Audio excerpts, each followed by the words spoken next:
Okay. All right. So no worries. Sonic will take it. See you next week, inshallah. All right.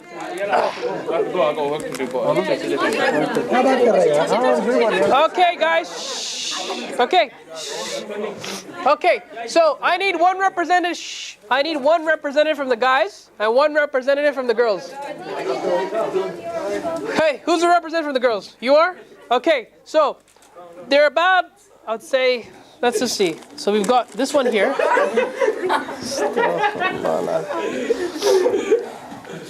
Okay, so the sisters are taller. No, but they are weaker. Okay. So it's good to see. Now, so we'll let the ladies do this first. Okay, so you guys need to present that and. How long does it need to stay on there for? It just needs to stay for 3 seconds. In the middle. How much do you like your phone? That's strong now. 1, 2.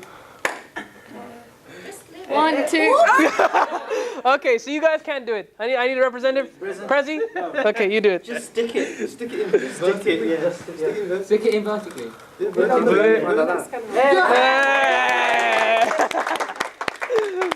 All right. Okay. Okay. Well done, guys. So the guys win the competition. Well done. Okay, the guys win the competition. You have to admit though, you gotta love the flower thing at the bottom. So. All right. Okay. So all right. Well done, guys. You get well done. So hands up. Well done. Okay. All right. Cool. All right. All right, guys, have a seat. Chill out. Okay, no worries. Okay, so in the battle of the sexes in the first round, I think we can easily say the brothers won that competition, right? We gave you the fair opportunity.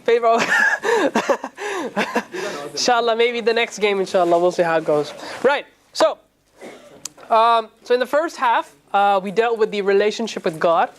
In the second half, the second part, I just want to go over the relationship with His creation. And I'm going to go over 4 main points which I think we all need to address.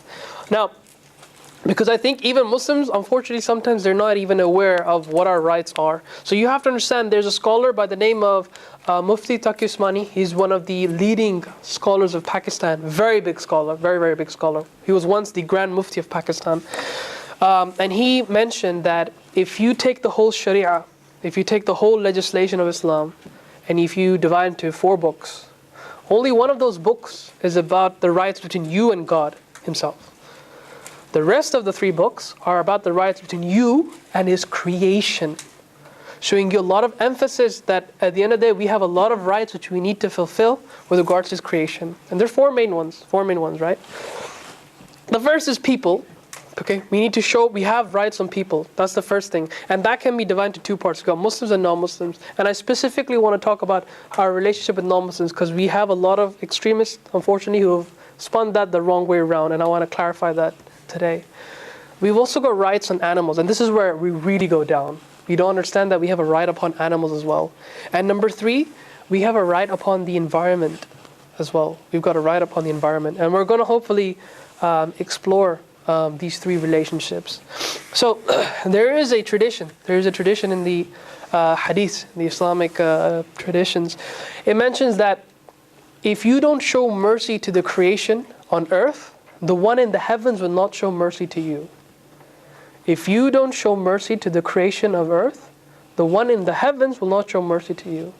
So that's a very clear trigger that we have to embody the character of mercy. And it's a very, very important asset of being of the Muslim character. I mean, unfortunately, we need to understand there's a lot of misconceptions surrounding that we are very violent and triggered, etc., and so on and so forth. That's something that I really think we have a lot of negative associations which we need to try and get rid of. I think a lot of that involves educating Muslims and also non-Muslims at the same time. Now, with regards to, how we should treat Muslims, I think you have to understand, let's get this one thing right. We've got people, at the end of the day, we're all children of Adam. We're made from the same material, sand, right? The only difference between a Muslim and a non-Muslim is just the religion. That's it. But we don't lose out on the human rights which we have with them. We don't, right? The human family is one big picture. And within the human family, you've got a lot of different circles, right? So you've got Muslims within the human family. You've got our Christian brothers and sisters in the human family. Our Hindu brothers in the human family. So on and so forth. And we got to love and treat them and show them the same respect, right? The only difference is that when it comes to now the Muslim family, we have certain rights upon each other which the non-Muslims don't have. So for example, encouraging others to pray 5 times a day. We can't go up to a non-Muslim, yo, pray 5 times a day. That really doesn't work, does it? Right? Because they don't understand that concept. They don't even believe in that concept in the first place, right? And you have to understand that don't ever look down on non-Muslims as if like you're better than them, because that's really not the case at all. I mean, just because you're a Muslim does not mean you have an authentic relationship with God. You have to understand that the biggest punishment in hellfire is being a hypocrite. The biggest punishment of God is being a hypocrite. And like especially if you're practicing and if you think you're better than people, you're really playing on the cards of shaitan. He got thrown out of heaven because of arrogance. Yeah?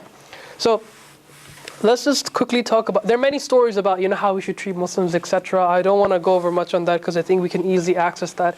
But I just wanted to share a very funny incident with you. And I think that just, for me, that shows the pinnacle of brotherhood and sisterhood in Islam.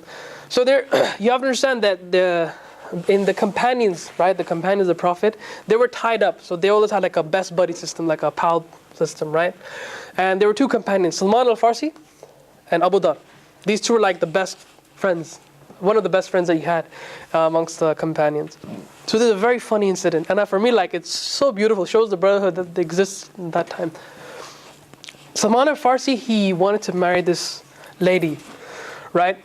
And the thing is, he's like a little bit, he can't go up front. He doesn't have that courage. So he says to his friend, Abu Dhar, yo, bro, I'm just using contemporary language. I'm paraphrasing here. He didn't actually say, yo, bro. Okay, so just bear that in mind, okay? So he goes up to Abu Dhar and says, Abu Dhar, yo, please talk to the parents of that girl, man. Let me know what happens, right? So Abu Dhar, he goes up towards, the house, and then he starts discussing with the parents. My friend Salman. Salman is out of the house, by the way. He's waiting anxiously what's going to happen, right? So Abu Dhar goes to the parents and he says, I've got a good friend of mine, Salman al-Farsi. He's a very good guy. I can vouch for him. He's a nice dude, and all that. Now his parents, they're very impressed by Abu Dhar. So, but they actually flip the question on him. Actually, we don't want Salman al-Farsi to marry our daughter. We want you to marry our daughter. And Abu Dhar's like, uh-oh.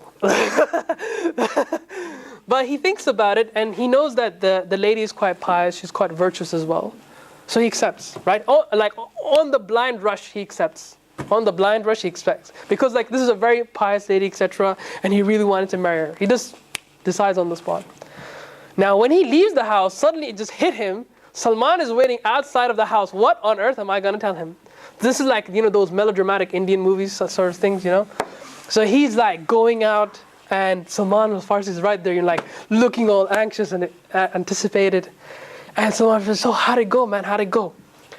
And Abu Dhar, he was just being truthful. He said, I'm so sorry, Salman, but they offered their daughter to me and I accepted. Now, if you look at today, in this situation, we have a lot of Indian movies that start off with this situation.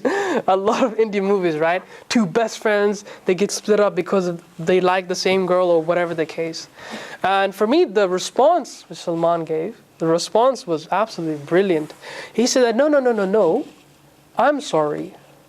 I try to take something away from you which God already planned for you. And for me, that's that's hard-hitting. That's very, very hard-hitting. That he put his trust in God. His center was God, nothing else. If God wanted him for that, fair enough. I'm not going to fight with my brother because of that. And that's a very powerful story, which I think we can learn a lot from. So that's, one of the stories which you can get out of how Muslims should treat one another, etc., in terms of brotherhood, encouraging each other to pray, and so on and so forth, being uprighteous. What I really wanted to look at today was our relationship with non-Muslims, right? Now, the first thing which I really want to stress is that there are verses in the Quran. I'm not going to lie to you. There are verses in the Quran that says, don't befriend Jewish people, Christian people, or the non-believers. It says that, right? But it's taken out of context. That's the first thing. And also, you have to understand that the word friend in Arabic has 10 different words. There are 10 different words in Arabic for the word friend. All these verses which say, don't befriend the disbelievers, or don't befriend the Christians or the Jews, right? This is a specific word by the name wali or awliya, right? Wali means a friend who governs your social, your political, and financial affairs. I'll repeat. Wali is a friend who governs your social, political, and financial affairs. Let's take a pause here. Imagine you have someone straight off the Pakistani boat, right? Someone who's born and bred in Pakistan and he's come here to UK. Now he has no idea how the UK customs are. He has no idea how the way things are run. Nothing. He's got no idea. Can this Pakistani dude ever preside over UK? Can he ever preside over UK? He can't. He has no idea about the customs. No ideas about the laws and the regulations. Nothing. Right? Just like that, to have a non-Muslim preside over Muslims makes no sense. Does that make sense? That's where that word comes in. And unfortunately, I've seen it by myself. I've seen Muslim people, they take the translation up just like that. Oh, we can't be friends with the Jewish. I'm like, are you serious? Are you that stupid? Seriously? Because we have that a lot, unfortunately. And there's a lot of propaganda on this. There's a lot of propaganda on this. But I wanted to clarify that very, very important point. Is anybody misunderstood? Or is that clear for everyone? Excellent. So now we'll go on to two stories just to show you how they used to treat even the non-Muslims back then as well. So this one is okay. I'll mention one of the story of the Prophet when how he treated one of the what's it called, non-Muslims. So you have to understand that if you study the story of the Prophet Muhammad, peace be upon him, there was the first stage, which is the Meccan phase, which is the big city he was in. And that's when he started propagating the message of Islam to people, right? And unfortunately, just because of his message, people, especially the leaders of that city, they were feeling threatened because their position of power was being attacked, right? So they decided to take matters in their own hand and they started abusing physically, verbally, emotionally to try and stop him whatsoever. It reached to such an extent that they actually exiled all the Muslims like that for 3 years outside the outskirts of Mecca. So much so that his wife died because of that. The Prophet's wife died because of that. They also had really bad food. They had to eat grass for 3 years. And like the Quraysh, they completely boycotted the Arab people, the non-Muslims, the aggressive leaders back then, the one who were against the message, they completely boycotted him. So that whenever there were any merchants that came to Mecca, whenever the Muslims wanted to buy some stuff, they would offer twice as much so that they wouldn't have any transaction with the Muslims back then. So it was a very severe condition. There was a non-Muslim, he was a polytheist, he used to worship idols, right? And in the sight of God, from Islamic traditions, that's the worst thing you can do, associating partners with God. Because we believe God doesn't need anyone. He doesn't need an intercessor. He doesn't need any partner. He doesn't need any form of God. He's one, ultimate, and the only source, right? So in the eyes of God, that's the worst thing you can do, associate partners with God, worship statues, right? From our perspective. Now there's one character, Mutta ibn Adi. He had such a soft heart that he actually supplied the Muslims with food, right? With food. And this was on more than one occasion. So that's the first thing which he did, right? And the Prophet never forgot that. There was a second incident where the Prophet was actually beaten up by a neighboring city called Ta'if. And the traditions say where he was beaten up so badly that he was stoned by children, big men, slaves, etc. Slaves existed in those times. They don't exist now in Islam, but they did exist in that time. And there was so much blood coming out of him that the traditions say that his feet were stuck to his sandals because of the blood that came out of him. And what happened was, when you have to understand that Ta'if and Mecca, they were like Manchester and Liverpool. They were like rival cities, right? So when Mecca found out this is a tribal system. When they found out that Muhammad was trying to seek refuge in Taif, that's it. It's pretty much like he committed treason. It's like he committed treason, right? So he now needed like a visa to get back into Mecca. So he tried to approach individual people. Can you please provide me protection so I can stay back in Mecca? A few people refused. Only one accepted. And that was Mut'im bin Adi. A person who, again, like I said, who worships statues. The same person, Mut'im bin Adi. Bear that name in mind, Mut'im bin Adi. Right? And it's so much so the traditions say that it wasn't just him. He took his entire family. They wore their armor plates on. They took Muhammad from the outskirts of the city, brought him towards the Kaaba, the black sacred place. And this is how they used to announce that in those times. We have given Muhammad protection. And no one is allowed to hurt him in any way possible. Otherwise, they'll have to answer to me. So this is a non-Muslim, again, a polytheist. Right? Now, what so happened, there was as things progressed, there was a war because things got so heated and over-convoluted that these aggressive, people who wanted to eliminate Muhammad, they basically went to war with the Muslims. Now the Muslims won that war, that specific war they won. And they ended up capturing about 70 people from that war, right? And you have to understand that they were planning to sell these people back so at least they can get some income back for their economy. And 70 people was worth around, like today's account, 2 to 3 million pounds. Now that's a lot of money. And Muhammad sallallahu alaihi wasallam, peace be upon him, he remembered Mut'im bin Adi. He remembered his favors upon him. And he said, if Mut'im bin Adi was still alive today, I would have freed all these people for his sake.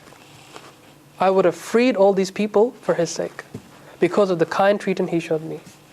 So this was a person who worshipped statues. And look how still considered the Prophet was towards him. And now you're telling me that we can't even tolerate and we can't even be friends with Christians or Jews? That's ridiculous. There's another interesting story, and this is about Imam Ali. So after the Prophet, there were 4 main successors. What was the first one called? Abu Bakr. Who was the second one? Umar. Who was the third one? Uthman was the third one. Who was the fourth one? Ali. So this was in the time of Ali, right? Now Ali, he was, you have to understand, he was the king. After the Prophet died, he was the 4th successor. Now he is the king, so he's like the president, right? And he's walking down the souks. So they don't have like bazaars or malls like we do today. They had like souks, Arabian style souks. And he was walking down the souks and he noticed that one of the Jewish shops, they had his statue. They had not statue, they had his armor. So he went up to the Jewish merchant and said, "You've stolen my armor. That is my armor. I can even see my significant trademark on it." It's like, no, what's your proof? So Ali said, okay, we're going to decide this and go to court. We're going to go to court. Okay? So the judge now looks at the case and he asks the Jewish merchant, "So, have you stolen this from Ali?" And the Jewish merchant said, "No, he hasn't. This is completely my own. This is my own. I haven't stolen it from anyone." So then the judge says to Ali, "Okay, so you are now accusing of this man. You need to provide 2 testimonies, right?" Now Ali, he had one of his testimony was from his slave, which he freed. Which he freed up. The second testimony was from his son. Now Imam Ali he didn't know this, but the judge said, "Unfortunately, I cannot accept the testimony of your son because that can lead to bias." Right? So, and then the judge said, "Do you have anything else?" And Imam Ali, he said, "No, I don't have anything else." And then the judge favored the Jewish person. And this is when he's president, when he's king. When Ali is king, when he has got the complete authority to take away this person's rights, do anything he wants with him. After the court case closes, Ali, he just wanders off and does his own thing. And the Jewish guy's like scratching his hand. What the hell just happened here? So he goes to, and he's shocked, like how fair the system was. So he goes to, Ali and says, "Why did you not complain or push for an appeal? Why did you not do that?" And he said, "That's Islam, bro. That's justice. That's how we treat people. Whatever he said, I'll follow, and that's it." And because of this act, the Jewish person on the spot, he testified to Islam. He testified to it because of the justice being shown. And this was to a non-Muslim person. Right? And last story, just to cut this short, to make sure everyone understands the point. There are verses in the Quran. Surah 4, verses 105 to 116, that came down, I'm not going to go through it now, that came down to protect a Jewish family from prosecution. God Himself revealed verses to protect to protect this Jewish family from prosecution. They are there in the Quran. So hopefully with that elaboration, you should be able to understand that Islam is not non-Muslim hate preach. It's nothing like that. We have to treat everyone, if not at least as a citizen of a Muslim, at least a citizen of the creation of God. At least as a creation of God. Because you have to understand that God created us out of mercy. We have to show mercy to all His creation as well. Very, very simple philosophy. Is everyone clear on that issue? Any questions on that? I specifically focused on that part a lot for very obvious reasons. Are you guys clear on that? Excellent. So the next thing which I wanted to focus was on the rights of animals. Unfortunately, we miss out a lot about these things. Unfortunately, we really, really do. So there are some very interesting traditions of how we're supposed to treat animals. One of them is that there was the Prophet, peace be upon him, he was with two of his companions, right? And the two of his companions, I think they got hungry. So they saw a little nest, and they're like these two chicks, like baby birds. So they took those baby birds, right? And while they're walking, the Prophet notices there's a bird hovering over his head. And the bird told him, essentially he got the message from the bird that somebody took the bird's chicks. So he asked his companions, which of you took the bird's chicks? And the companions we did, right? So he said, please return the birds because the mother's complaining. Return the birds because the mother's complaining, right?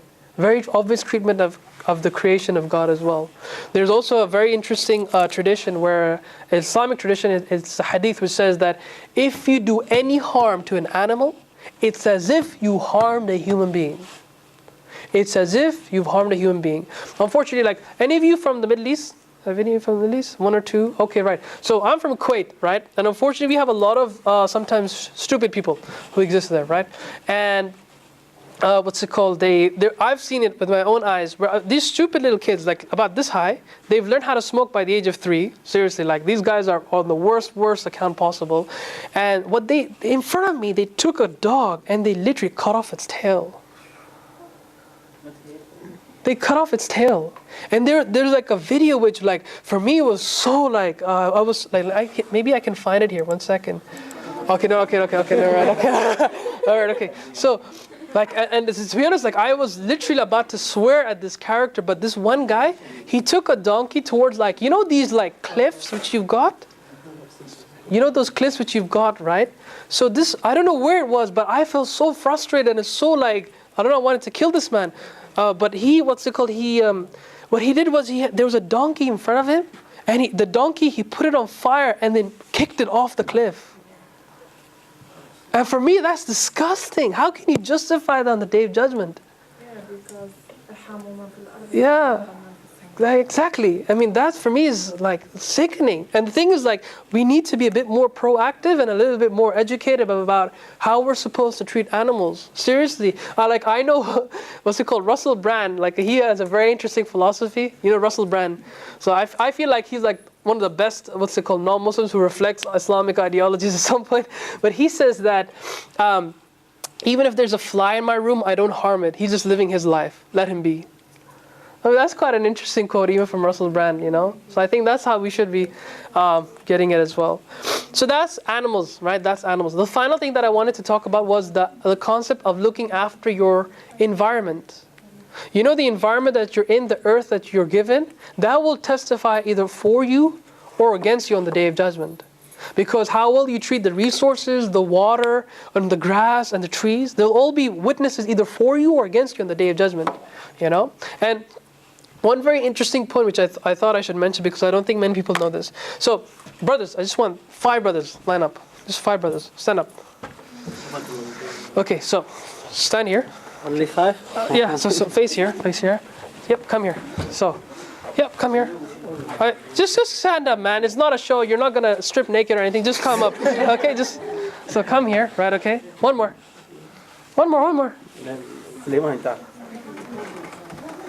Okay. Okay.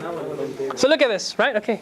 Where are you going? Here, bro. Here, here, here. Here. Okay. So I want you to act as if you're the imam and you're praying, okay? Oh, yeah. Just act, and you're just following behind him. Just stand up, okay? So generally, okay, when they pray, right, okay, in the mosque, you have one guy leading the prayer, okay? And you've got a couple of guys behind him who also follow him in motion, etc. Once they finished, you will see people, they'll change position. They'll go to a different prayer and they'll do their voluntary prayers in a different position. Does anybody know why people do that? I know why. Why? To not adorate the same place. So? To not adorate in not the same place. Like to change and not having like adoration for the same place. To have rewards from each place. Yes, well done. Is that what you said? Yeah. Okay. Okay. All right, okay. So, Salman, here you go. You get a candy as well. Okay, you get a candy as well. Okay, yeah. So, the reason why people do that is because every single place that you pray on, it will testify for you on the Day of Judgment. So one of the sheikhs that I used to study from, Dr. Reda Badr, he's an Al-Maghrib instructor. He mentioned that sometimes he'd go on like these desert trips, right? Back in his home country. And he'd just tell the driver, just stop. And he'd just go and pray random, middle of nowhere. Just so at least that place will then testify for him on the Day of Judgment. Very interesting, very, very interesting. So I think, hopefully, inshallah, may the environment be for us and not against us on the Day of Judgment. So that's, in a nutshell, the relationship with creation. How you're supposed to be fair and just and be merciful. Not just to like Muslims. That's not the only case. We have rights upon Muslims, non-Muslim, animals, and even the environment. It's a very big responsibility, and unfortunately, because of lack of education and lack of understanding, we sometimes jump to hasty conclusions. Is everyone up to speed with regards to that? Now, I told you in the beginning, we had 3 relationships which you want to talk about. The first one was what? Between you and? God. Second was between you and? So what's the third one? Not you, I know you already watched the video. So what's the third one? Well done. Excellent. Yeah, that's a lucky guess.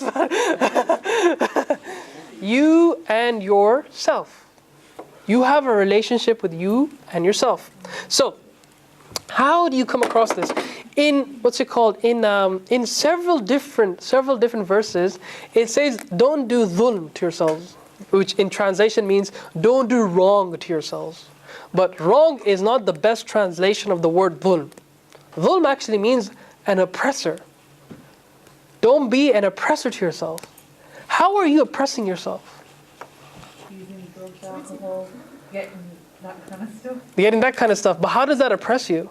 It damages your body, and your body, the concept is it's not yours, it's a property of Allah, and you're borrowing that money. Well done. Very good answer. Brothers, shame on you guys, man. So I think there's like a 2 to 3 answer ratio that the sisters have given 3 times as much. Give you the opportunity. You're being the gentleman. You're giving them the opportunity. Okay, that's a good excuse. So, exactly. You have to understand that this physical asset which we've got, it's not ours. It's been loaned to us by God Himself, right? And we have to make sure that whatever we do in this life, we have to pay the consequences in the next life. So you, human beings, are the only fundamental creatures on the planet that can be both the oppressor and the oppressed. Because if you oppress yourself here, your soul is going to be oppressed in the next life. The only creature on this world. The only creature. And you have to understand that it's all about this specific part, you and the relationship between yourself. This is an introspection. It's how deep you can go. When we look at the analogy that I mentioned, we had that boss and then we had the colleagues around us. You have to understand that person didn't get in that job like that. He first, when he was young, he said, I want to be a graphic designer, or I want to be an engineer. He looked where? Into himself. Right? And that's that third relationship. You've got to look here into your heart. Why are you guys Muslim? What does that mean? Why do you believe in the Prophet Muhammad? Why? And many people say, because God says so. But what does that mean? Why do you believe in God in the first place? Why is the book, the Quran, so miraculous? We hear Muslims say all the time, the Quran is so miraculous, blah, blah, blah, blah. Why? Do you know? Can anyone here explain to me why? Feeling that inside the body. The feeling that you have. Okay, so you have that emotional maybe impulse. Okay, for some people it's not emotional. Some people need a rationalistic thought. Why? Because when you read the Quran, you found that this is the right religion for you. Okay, so you're just saying that, it feels right. But I can say that about any religion. No, I feel relaxing. I feel it's... I can still say the same thing about any other religion. You see? But my point is the concept of it feels right, that gives the same right to anyone. It's fallen. I can say the same thing about everything else. The scientific evidence of one of the examples being the clot in the womb that's representing when a baby's being developed. I can argue with that. It wasn't available in science beforehand, but it was in the Quran. And it's just recently been discovered. Okay. About the So scientific, one approach is the scientific. That builds a foundation for belief for some people. Okay, so some people go to some people go to the emotional. Some people, when they read the Quran, they feel something. And there are tests that have been done by people. Some people go down the scientific route. I'm not asking you guys for your opinions, but this is a rhetorical question. But the point that I was trying to make is that unfortunately, most of us are only Muslims because our parents were Muslims. And we never think about why we're Muslim. And that, for me, that's the reason why so many of us are weak. Literally, we're very, very weak. We are Muslims out here on the external shell, but not many of us are down there in the heart.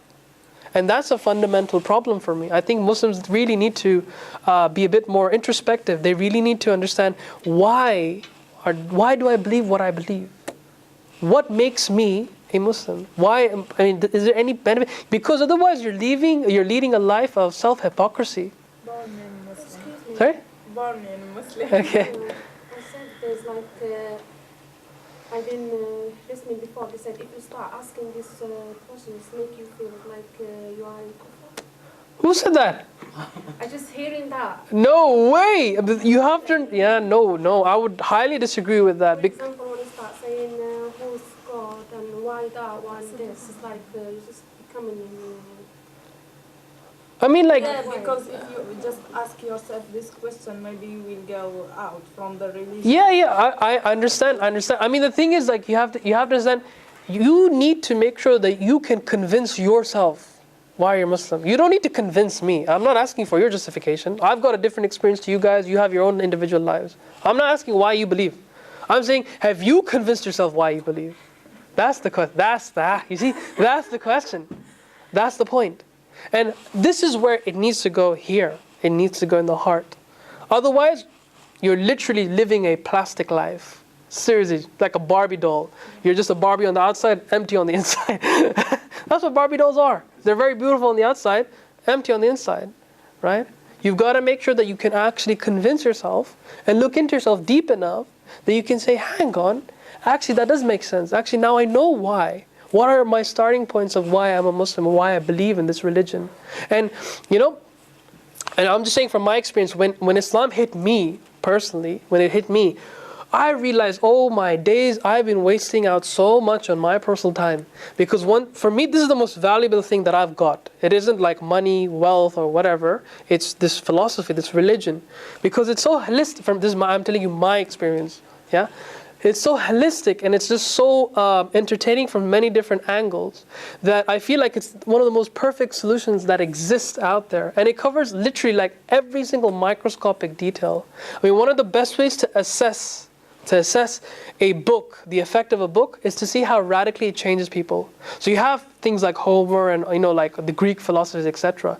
But with the Quran and the Hadith, it wasn't just a philosophical change, it was even a micro change. So we have Muslims who know even how to trim their nails because the Prophet did it like that, who know what to say when you enter the bathroom, when you leave the bathroom, all these small simple things, the most holistic, most detailed way of life. I mean, that for me is just amazing. There's this one Christian girl who's taken her Shahada. She testified she testified this week. And I asked her, why did you, so not you're not a chick. So,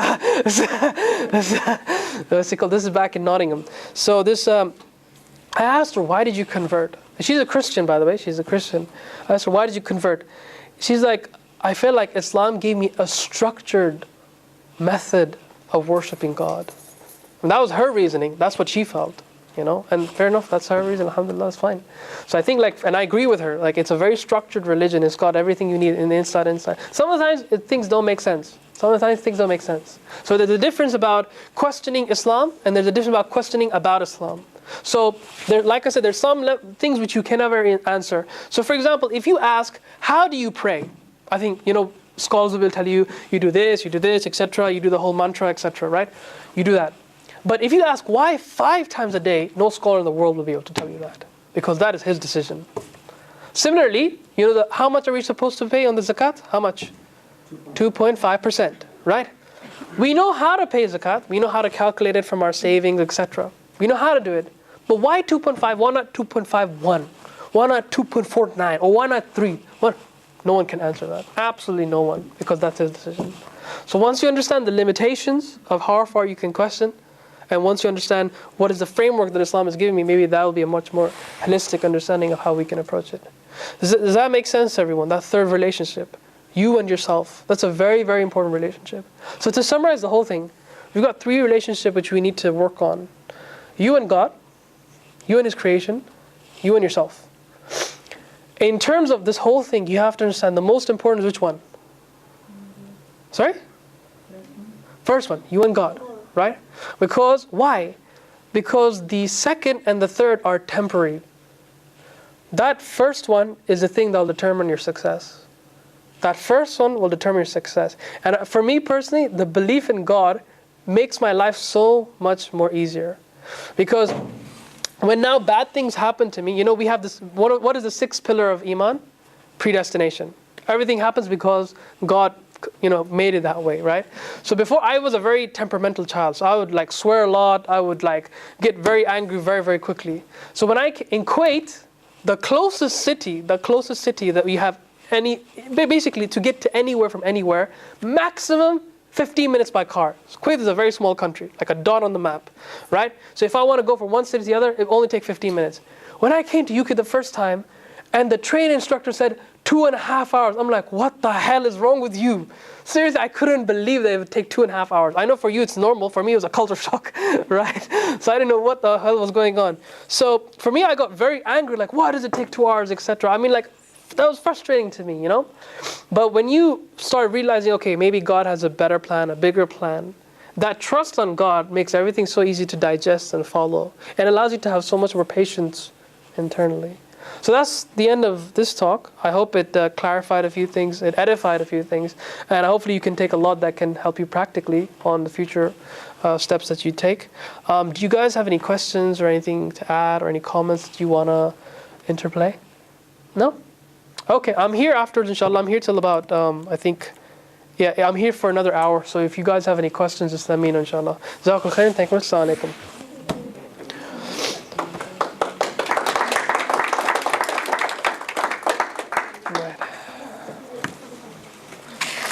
All right, guys. So heads up. There's a chocolate coming over here. All right, and go. Sorry, and...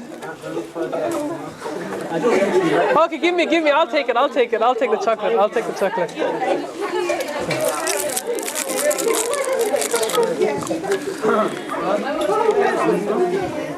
I gave you chocolate.